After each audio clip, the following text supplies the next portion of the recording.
हमारा ब्रह्मांड कई खरबों प्रकाश वर्ष की दूरी में फैला हुआ है।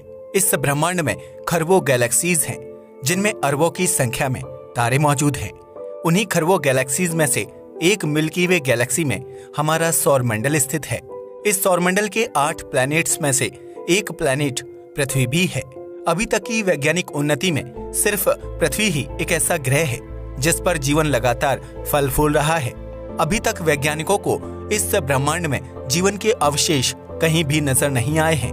मानव भी उन्हीं जीवों की श्रृंखला का एक जीव है। जब हम पृथ्वी पर अपनी चारों तरफ नजर उठाकर देखते हैं तो चारों तरफ के अद्भुत नजारे हमारा मन मोह लेते हैं। हमारे चारों तरफ पहाड़, झरने, नदियां, घने जंगल इसकी सुंदरता में 4 चांद लगा देते हैं। अब सवाल ये आता है कि जब पृथ्वी इतनी सुंदर है तो क्या डीप स्पेस से देखने पर भी यह इतनी ही सुंदर दिखाई देती है?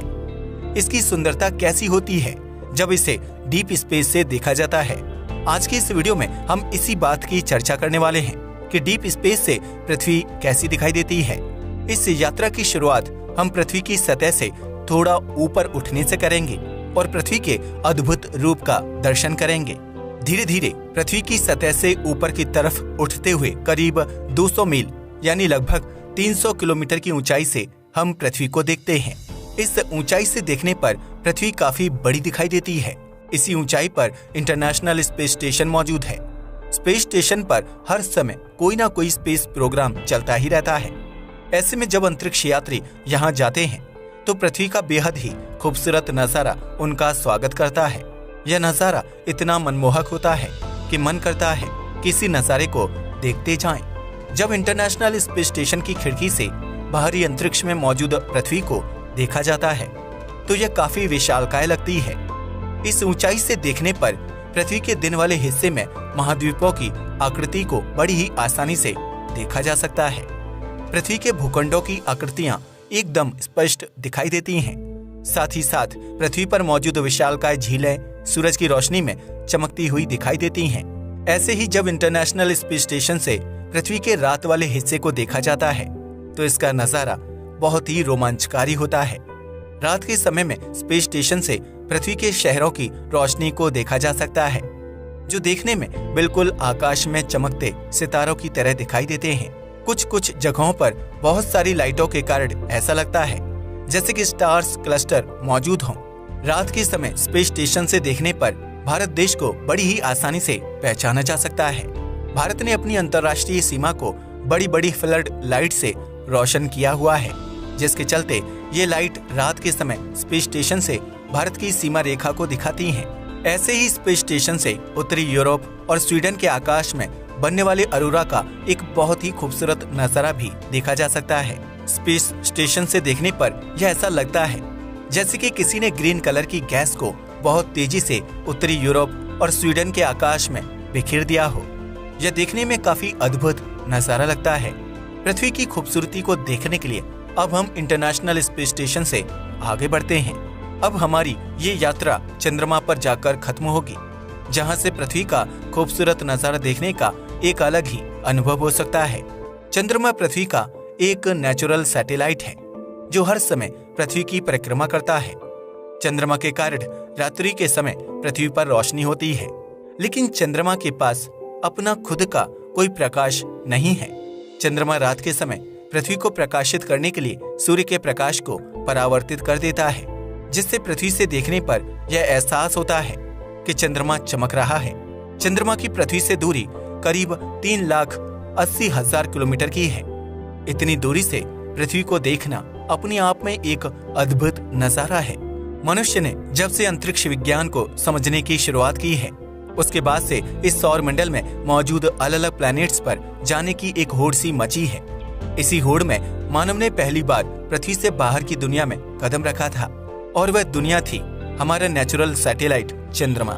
चंद्रमा से पृथ्वी कैसी दिखाई देती है? इस सवाल के जवाब में चंद्रमा से पृथ्वी की पहली फोटो 1968 में अपोलो 8 मिशन के दौरान ली गई थी। अपोलो मिशन मानव सभ्यता का पहला ऐसा अंतरिक्ष मिशन था जिसकी मदद से मानव ने पृथ्वी के बाहर की दूसरी दुनिया में अपना कदम रखा था। यह पहला मानव मिशन था जिसमें मानव ने पहली बार पृथ्वी के अलावा किसी दूसरे खगोलीय पिंड की सतह पर कदम रखा था। अब सवाल ये आता है कि चंद्रमा से पृथ्वी का नजारा कैसा होता है। अपोलो मिशन के द्वारा चंद्रमा की सतह से पृथ्वी की ली गई तस्वीर में साफ साफ दिखाई दे रहा है कि जिस तरह से पृथ्वी पर आकाश में चंद्रमा का उदय होता है, ठीक उसी तरह से चंद्रमा के आकाश में भी पृथ्वी का उदय होता है। जिस तरह से पृथ्वी के आकाश में चंद्रमा एक सफेद बॉल की तरह दिखाई देता है, ठीक उसी तरह से चंद्रमा के आकाश में भी पृथ्वी एक बॉल की तरह ही दिखाई देती है। चंद्रमा पर अनेक मानव मिशन पूरे किए गए हैं और हर देश का पहला प्रयास चंद्रमा की सतह पर उतरने का ही रहता है। इस कारण से अलग अलग देशों के मून मिशन के कारण चंद्रमा से पृथ्वी की अलग अलग तस्वीरें आती हैं। जैसे कि कोरिया एरोस्पेस रिसर्च इंस्टीट्यूट ने अभी कुछ समय पहले ही चंद्रमा से पृथ्वी कैसी दिखती है इससे जुड़ी एक खूबसूरत तस्वीर रिलीज की है। इस तस्वीर में चंद्रमा और पृथ्वी को ब्लैक एंड व्हाइट दिखाया गया है। इस एरोस्पेस ने 26 दिसंबर 2022 को चंद्रमा की कक्षा में प्रवेश करते समय पृथ्वी और चांद की तस्वीरें ली थी। चंद्रमा से पृथ्वी के खूबसूरत नजारे को देखने के बाद अब हमारा अगला टारगेट है चंद्रमा से भी आगे जाकर चंद्रमा और पृथ्वी को एक साथ देखना। यानी चंद्रमा से हमें तब तक दूर जाना है जब तक चंद्रमा और पृथ्वी एक साथ नजर नहीं आने लग जाएं। साल 1977 के बाद से कई ऐसे स्पेस मिशन किए गए हैं जिनके रोबोटिक स्पेसक्राफ्ट हमारे सौरमंडल से बाहर जा चुके हैं। इस कारण से अब सौरमंडल की फोटो लेना भी बड़ा ही आसान हो चुका है। 18 सितंबर 1977 को पहली बार पृथ्वी और चंद्रमा की एक साथ फोटो क्लिक की गई थी।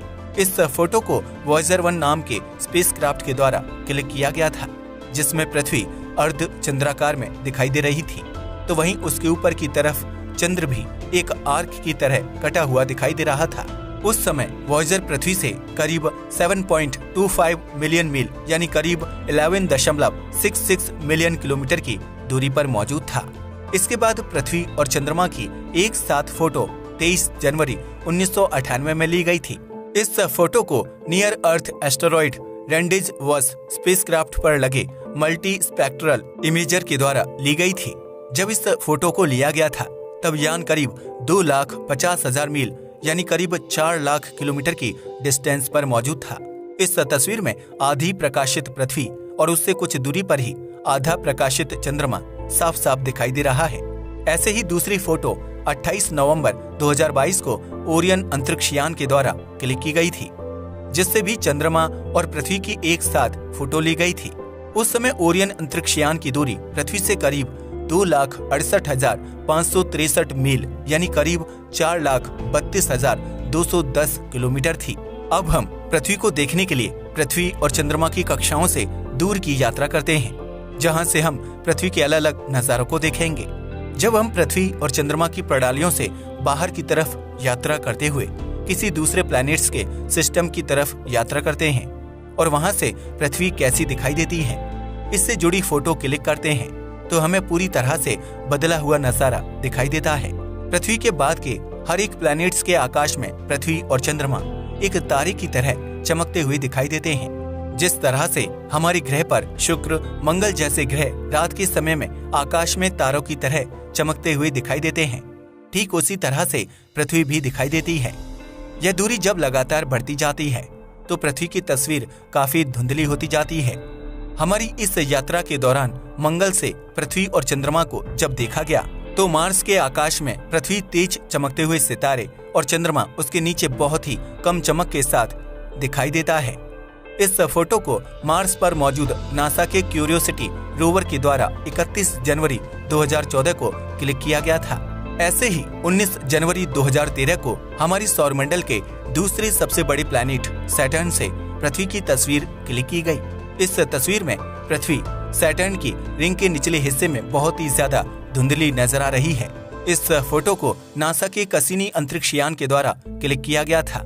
ऐसे ही 14 फरवरी 1990 को वॉयेजर 1 अंतरिक्ष यान के द्वारा पृथ्वी की तस्वीर करीब 3.7 बिलियन मील यानी करीब 6 बिलियन किलोमीटर की दूरी से ली गई थी। यह फोटो तब ली गई थी जब वॉयेजर यान हमारे सौरमंडल से बाहर जा रहा था। उस समय पृथ्वी की एक आखिरी तस्वीर ली गई थी। इस फोटो को बहुत ज्यादा जूम करने पर नीले और सफेद रंग के बहुत ही ज्यादा धुंधले डॉट नजर आ रहे हैं। इस फोटो को पेल ब्लू डॉट के नाम से जाना जाता है। अब सवाल ये आता है कि आखिर पृथ्वी की तस्वीर कितनी दूरी तक से ली जा सकती है। जैसे जैसे पृथ्वी से दूरी बढ़ती जाती है तो वैसे वैसे सूर्य के आकार की तुलना में सभी ग्रहों का आकार काफी छोटा होता जाता है, जिसमें सूर्य की चमक के कारण हर प्लैनेट्स की तस्वीर धुंधली होती जाती है। लगातार दूरी बढ़ने के कारण सूर्य का प्रकाश पृथ्वी पर हावी होने लगता है और इस कारण से पृथ्वी दिखाई देना बंद हो जाती है। तो अब आपने देखा कि इस गहन अंतरिक्ष में हमारी कोई बिसात नहीं है, क्योंकि हमारी पृथ्वी तक दिखाई नहीं देती। तो हमारा क्या वजूद है इस धरती पर? ना जाने हम किन किन चीजों के लिए लड़ते हैं, लेकिन इस ब्रह्मांड में हमारी कोई औकात नहीं है। आज के लिए बस इतना ही। वीडियो पसंद आया हो तो इसे लाइक और शेयर करें। धन्यवाद।